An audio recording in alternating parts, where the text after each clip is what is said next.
This is Peace Pilgrim, and she walked 28 years for world peace. She walked until given shelter and fasted until given food. She didn't ask for these things, they had to be freely given. She just walked on the faith that her needs would be met and took a vow to keep walking until humanity learned the way of peace. She says that inner peace creates outer peace, and that in order for the world to become peaceful, people must become peaceful. But it always comes back to the one thing so many of us wish to avoid: working to improve ourselves. She says that if you realized how powerful your thoughts are, you would never think a negative thought. Negative thoughts are like junk food and they can make you physically ill. Peace Pilgrim says she doesn't eat junk foods and she doesn't think junk thoughts.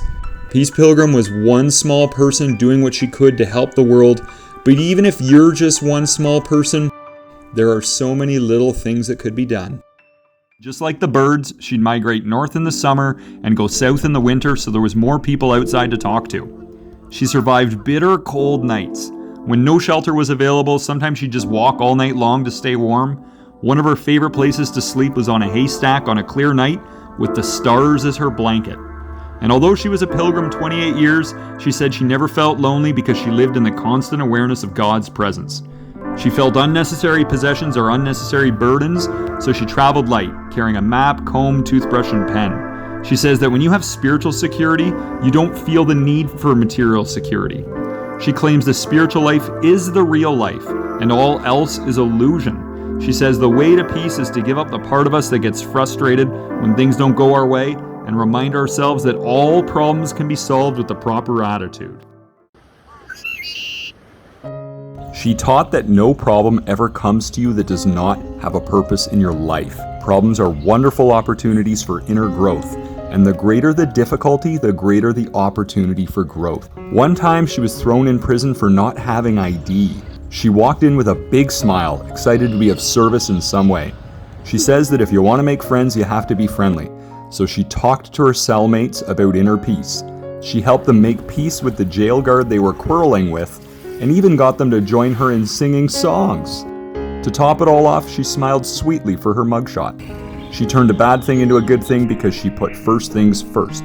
She decided to keep her inner peace and then serve and uplift those around her. She says most people fail at inner peace simply because they never try. What are the best possible outcomes for our own lives if we live with a Peace Pilgrim attitude?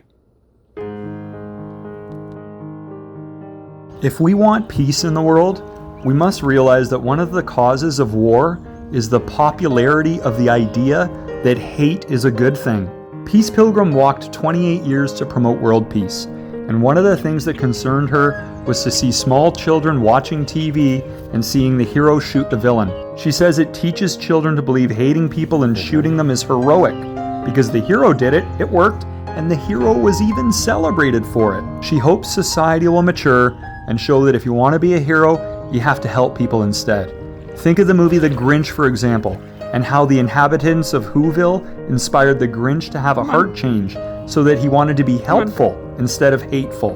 Peace Pilgrim says everyone has a spark of good, even the meanest, scariest person. And if instead of hating them, we give them love, we might reach that spark and help it grow.